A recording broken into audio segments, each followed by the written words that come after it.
नमस्कार श्रोताओं, आप लोग कैसे होंगे। मुझे आशा है कि आप लोग बिल्कुल ठीक होगी।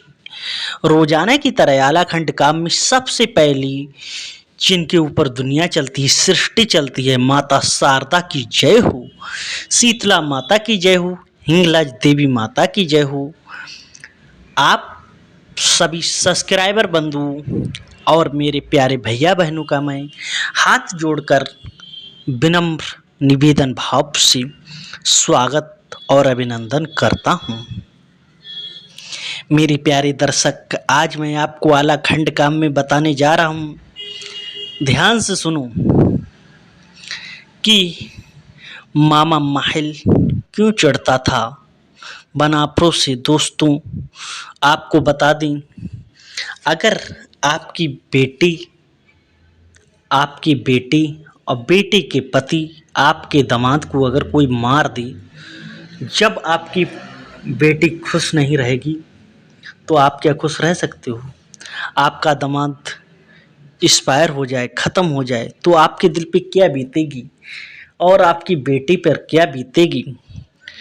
दोस्तों, आज मैं आपको बताने जा रहा हूँ मामा माहिल की बेटी को किसने मारा था, मामा माहिल की बेटी के पति को किसने मारा था। दोस्तों, मामा माहिल का दामाद जब मरा तो मामा माहिल को बहुत ही क्रोध आया, बहुत ही गुस्सा आया, लेकिन वो मजबूर था, कुछ कर नहीं सकता था। दोस्तों, आपको बताने जा रहा हूँ,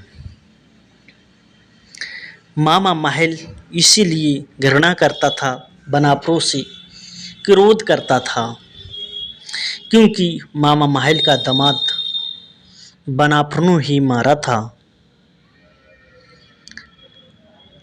आपको बता दें, जब बिरियागढ़ की लड़ाई हो रही थी, वीर सिंह, धीर सिंह और जयचंद्र के बीच में, जयचंद्र के पक्षधारी कर रहा था लाखन, मलखान, ढेबा, आला, उधल। जयचंद्र राज्यों से कर वसूलता था, बार बार यही कहते थे मुझे कर दो कर दो। लेकिन मामा माहिल की बेटी थी कमला, उसके पति का नाम था पारस, उसे कोई मारने वाला पैदा नहीं हुआ था। लेकिन उधल ने दगाबाजी की, दगाबाज से मरवाया था मामा माहिल के दामाद को। वो कैसे मरवाया था, मैं वो आपको बताने जा रहा हूँ, ध्यान से सुनिए। जब घनघोर युद्ध हो रहा था, पारस को भगवान शिव ने वरदान दिया था, उसे दिन में कोई परास्त नहीं कर सकता था। 16 साल का नवयुवक बालक था, क्योंकि उधल ने तो गंगा जल की कसम उठाई थी कि मैं आपके पति को नहीं मारूंगा कमला से। लेकिन जब युद्ध चलता रहा, जिसमें अच्छे अच्छे वीर बलवान योद्धा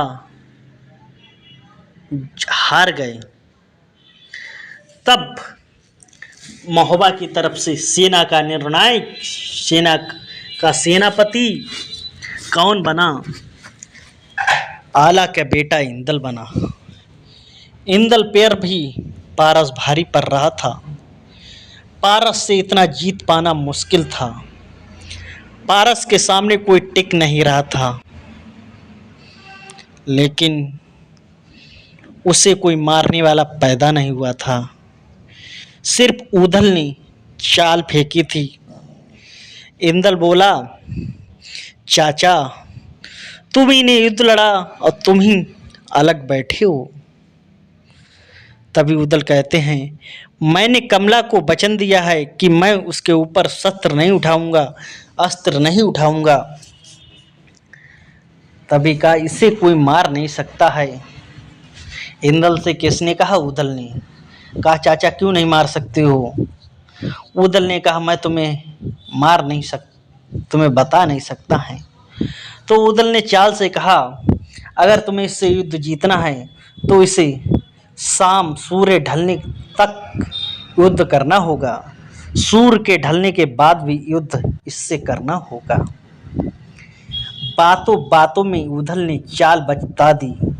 इंदल समझ गया इसके पीछे का कोई रहस्य है। इसे शाम तक युद्ध लड़ना पड़ेगा, उसके बाद ही इससे युद्ध जीत सकते हो। अब पारस कह रहा है मैं क्षत्रिय हूं, हड्डी हड्डी मेरी टूट जाए मगर जब तक वीर गति को प्राप्त नहीं होंगे तब तक मैं नहीं जाऊंगे। लेकिन इंदल ने चारों तरफ से सेना लगा के उससे घुमाते रहे, घुमाते रहे, घुमाते रहे, घुमाते रहे। जैसे सूर्य अस्त हो गया तुरंत पारस को ध्यान आया कि आज मैं नहीं बचूंगा, लगता है मेरा रहस्य इसको पता लग गया है। तब कहा इंदल ने नीचे उतर के आ। पारस उतर गया नीचे क्योंकि वो डरने वाला नहीं था, वीर योद्धा था, हिम्मत वाला था। दोनों लोगों में घनघोर युद्ध हुआ जिसकी बात कही नहीं जाती, इतना भयंकर युद्ध हुआ। इंदल पर मलखान की तलवार थी, उसी तलवार से पारस की गर्दन को उड़ा दिया। पारस वीर गति को प्राप्त हो गया। अब भाई इंदल की जय जयकार होने लगी राजा जयचंद्र के दरबार में। कहा जिसको कोई नहीं मार सका उसे इंदल ने मार दिया। लेकिन एक किसी को क्या पता था, उधल चाहते तो मार देते, लेकिन उधल ने ही तो चाल बताई थी इंदल को, तभी तो पारस वीर गति को प्राप्त हुआ था। धोखे से पारस को मारा गया था। मामा माहिल की बेटी कमला विधवा हो गई थी। मामा माहिल की बेटी कमला को विधवा करने का मुख्य हाथ इंदल का था, जो आला का पुत्र था। दोस्तों, जब मामा माहिल की बेटी विधवा हो गई, जब मामा माहिल को ये बात पता लगी कि मेरे बेटी के पति मेरे दामाद को इंदल ने मारा है, अब वो खून खौल गया उसका, मामा माहिल का, कि ये बना पर रहे हैं, ये मुझे जिंदा नहीं छोड़ेंगे, मुझे इनसे बदला लेना ही चाहिए, क्योंकि मुझे लग रहा है ये मेरे वंश को समाप्त कर देंगे, ये मेरे वंश को समाप्त कर देंगे। ये बात सुनी मामा माहिल ने। मामा माहिल गुस्से में आकर बोला, मैं तुमको चैन की नींद से नहीं सोने दूंगा, तुम मुझे क्या समझ रहे हो। दोस्तों, मामा माहिल चुगलखोर नहीं था, मजबूरी में उसी वो चुगलखोरी करता था। मेरे प्यारे दर्शक, कोई डाकू बनता है तो मजबूरी में बनता है, गुंडा बनता है तो मजबूरी में बनता है। उसके साथ बहुत ही अन्याय किया था महोबा वालों ने माहिल के साथ में, जबकि उसकी बहन पर जबरदस्ती राजा परमाल ने कब्जा किया था। जबरदस्ती राजा परमाल ने कब्जा किया था, उसे महोबा छोड़कर उरई जाने की राह राजा परमाल ने दिखाई थी और स्वयं उसकी राजधानी महोबा पर परमाल ने कब्जा किया था। इसीलिए उसने परमाल से वो अपनी जीजा से दुश्मनी मानता रहा, क्योंकि इसीलिए दुश्मनी मानता रहा, स्वयं उसने अपने भांजे ब्रह्माजीत को पृथ्वीराज के हाथों, सेना के हाथों मरवा दिया था। अपने स्वयं भांजे को किसने मरवाया था, वो मामा माहिल था, जबकि मामा माहिल की बेटी को विधवा इंदल ने किया था। लेकिन थोड़ी सी लड़ाई के चक्कर में, सिर्फ कर के चक्कर में, क्योंकि राजाओं को कर की ज़रूरत होती थी, बार बार कर वसूलते थे, कर वसूलने के लिए ही तो मामा माहिल की बेटी को विधवा किया था पारस को। जबकि पारस भगवान शिव का बहुत बड़ा भक्त था, वरदानी था, उसे दिन में कोई परास्त नहीं कर सकता था, दिन में कोई उसे मार नहीं सकता था। मेरे प्यारे श्रोताओं, मेरे प्यारे दर्शक, आप बताइए, आपके बेटे को, पति को कोई मार दे तो आप पर क्या बीतेगी। उस समय मामा माहिल का दृश्य देखिए, मामा माहिल के दिल पर क्या बीत रही होगी। मामा माहिल ने अपनी छाती पर हाथ धर के कहा, हे बनाफरों, अगर मैंने तुम्हारा वंश ना मिटा दिया तो मेरा नाम माहिल नहीं है, माहिल नहीं है। इसीलिए दोस्तों मामा माहिल हमेशा बनाफरों की चुगली करता रहा, बनाफरों का वंश मिटाता रहा।